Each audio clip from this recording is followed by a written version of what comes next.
Alors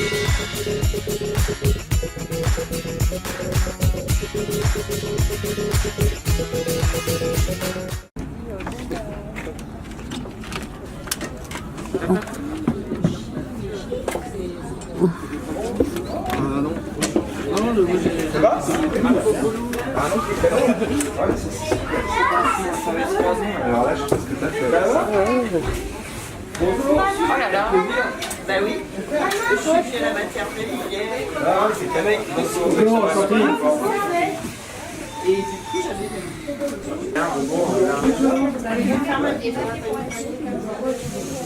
Bonjour. Bonjour. Alors pour Mac Journal 77, vous pouvez nous expliquer le camion? Alors ici en fait on présente des activités autour du numérique destinées plus aux jeunes, mais pas que ça. On peut aussi faire des activités pour les adultes. Notamment ici on a des enquêtes pour plutôt adolescents. Ça concerne tout ce qui est harcèlement, violence à l'école. L'objectif ici, c'est de mener son enquête. Il y a des élèves, des collégiens qui ont suivi des cas d'harcèlement. Ils seront équipés de casques sans fil. Et l'objectif, c'est de, par exemple, mener son enquête pour découvrir qu'est-ce qui s'est passé avec cet élève. Donc le camion, il sert surtout à ça? Non, il n'y a pas que ça. Alors ça, c'est une activité. D'accord. Après, on a d'autres activités. Exemple, sur cette table-là, on peut aussi faire, on peut étudier le système solaire. Donc, on a un exercice sur le système solaire. On a des mots en couleur qui, dès qu'on clique sur eux, on a des textes qui s'affichent. Hop. L'objectif, c'est d'essayer de retenir un maximum d'informations parce que derrière, il y a des exercices. On a aussi une autre activité ici, c'est ce qu'on appelle l'initiation à la programmation. Grâce à un jeu, c'est le jeu, mais il y a un algorithme derrière, il y a l'initiation à l'algorithme derrière. Il faut savoir que maintenant, c'est obligatoire au collège, c'est une épreuve au brevet de collège depuis 2-3 ans. Et le principe, c'est quoi? C'est qu'on a un petit personnage et on a un objectif à atteindre. Et à l'aide des briques qu'on a ici, par exemple ici, le petit personnage, ce petit oiseau, doit atteindre le petit cochon. Donc il faut bien évidemment regarder quel chemin va parcourir. Là par exemple, il doit tourner à droite, avancer une seule fois, peut-être être ici. Ensuite, tourner à gauche, avancer de 3 cases.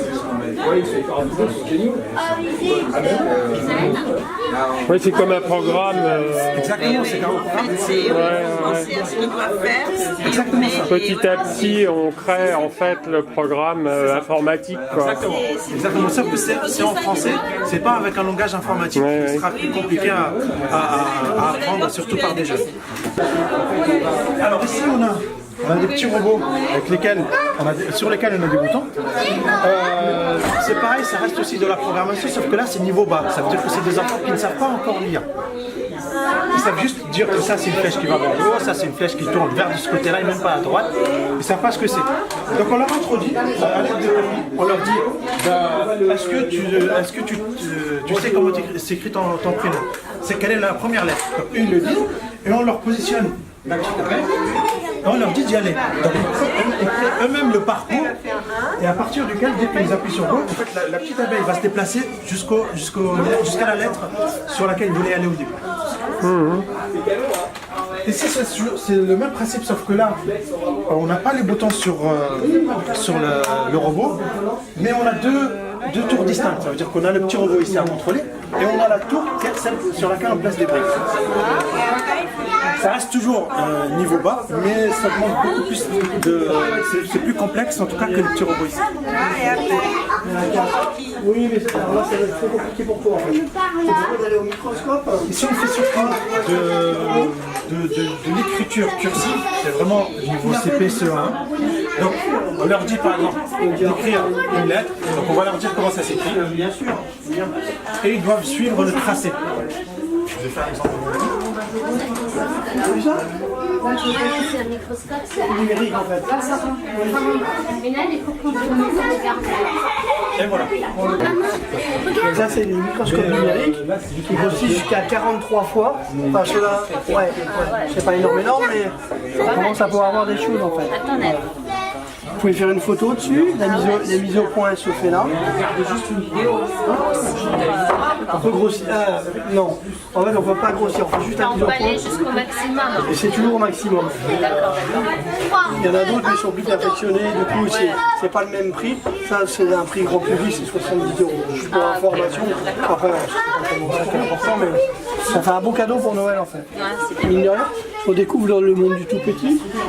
Et c'est vraiment. Mais ça, par exemple, pour travailler sur les insectes. Exactement, on en voit. C'est vachement bien. Alors là, il a gelé, donc je voulais prendre des fleurs, mais. C'est ça. Mais des fois on trouve des petites bêtes et tout ça. Ouais. C'est ça. Super, Oui. ouais, ouais, Et puis même si on veut étudier les regarder sa peau. ailes, parfois. Exactement, ouais, la finesse des choses. C'est ça. Maman, regarde, j'ai rapproché un peu.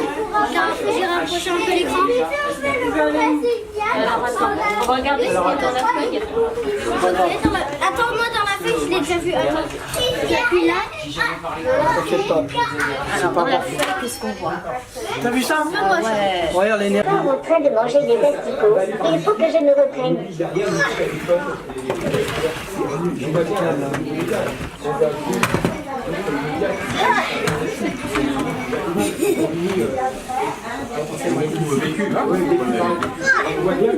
Et voilà, je suis sur pied, je me sens mieux comme ça quand même.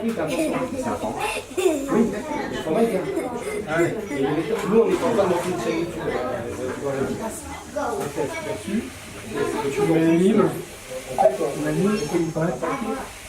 Présente-toi. Présente-toi. Présente-toi. Je m'appelle Nao, je suis un robot humanoïde et je mesure 58 cm. Je suis né dans les bureaux de Substance, en boutique. Papa, tu peux me poser d'autres questions si tu veux.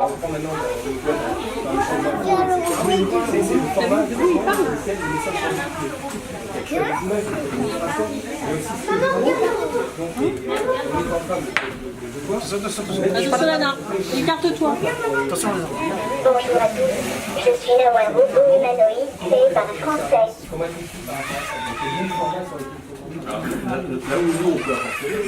Soyez les bienvenus dans le camion naïf numérique. Voulez-vous que je danse? Vous voulez qu'il danse? C'est tu qui danse ton robot. Stéphane, c'est quoi? C'est quoi? Mais avec la non, mais ma conviction, c'est le super exemple. Mais ma conviction, c'est sûr. Et c'est pour ça que je fais la proposition.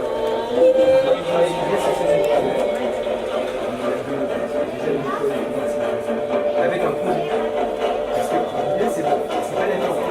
C'est bien, mais il faut vraiment se voir. C'est sûr qu'il y a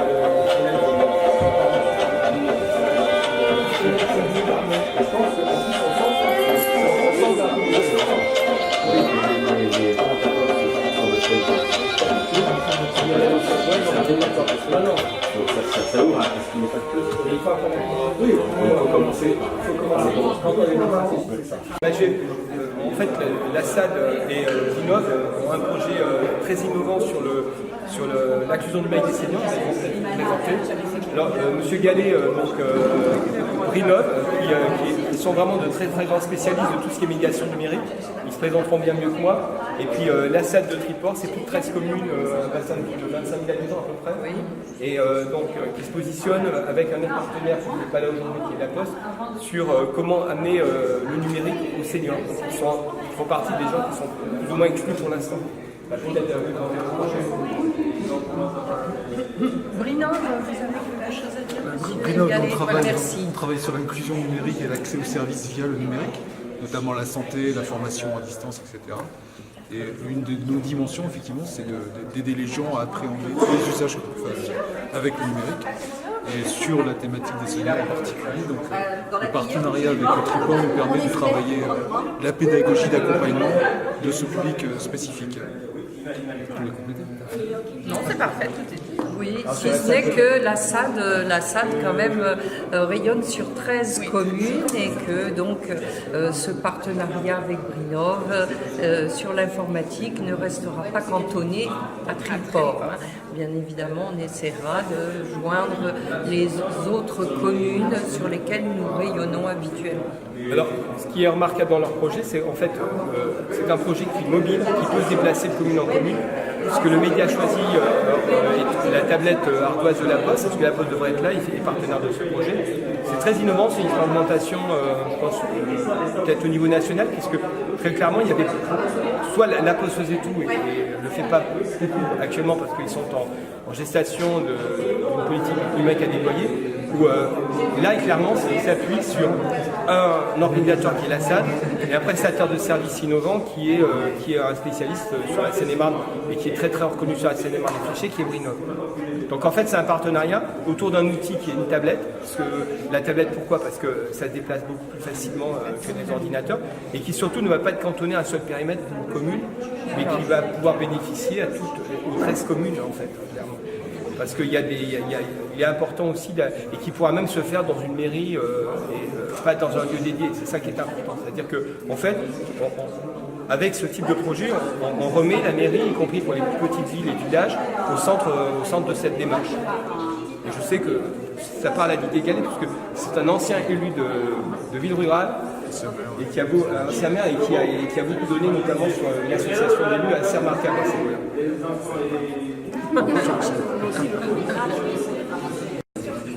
Bonjour, monsieur Nathalie. Alors, c'est Mike Journal, peut-être présenter votre association. Oui, bien sûr. Ok, donc bon, c'est dommage, Philippe n'est pas encore arrivé, mais donc nous sommes l'association Respect Zone, voilà, qui est une association qui a été créée en 2014, c'est ça, par deux collégiens au départ, qui avaient été assez choqués par l'agression, la cyberagression d'un de leurs professeurs d'origine africaine, si je ne m'abuse, voilà, par certains élèves de leur collège. Ça les avait énormément choqués. Quand ils sont rentrés chez eux, ils en ont parlé à leurs parents. Et le papa, donc Philippe Cohen, qui est président de l'association aujourd'hui, avocat de profession, a pris le problème à cœur. Et donc avec ses enfants, ils ont créé cette association.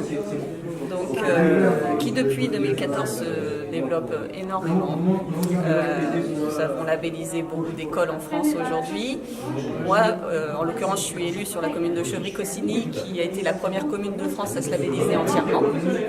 Voilà, donc aujourd'hui, nous essayons de communiquer avec un maximum de communes, d'écoles, enfin tous les acteurs publics au final, pour déjà faire prendre conscience de la problématique, même si aujourd'hui on en parle de plus en plus, notamment grâce à vous, messieurs les médias, et qui êtes d'ailleurs une population particulièrement touchée par le phénomène de la cyberviolence. Et donc, on va dire, cette dernière année, effectivement, le phénomène, les gens prennent vraiment conscience du phénomène et en parlent de plus en plus, ce qui nous aide beaucoup dans notre démarche, voilà, parce qu'au départ c'était assez compliqué d'être entendu, puisque le cyberharcèlement, son ancêtre c'est le harcèlement, toujours une forme d'omerta sur le harcèlement, il faut dire les choses.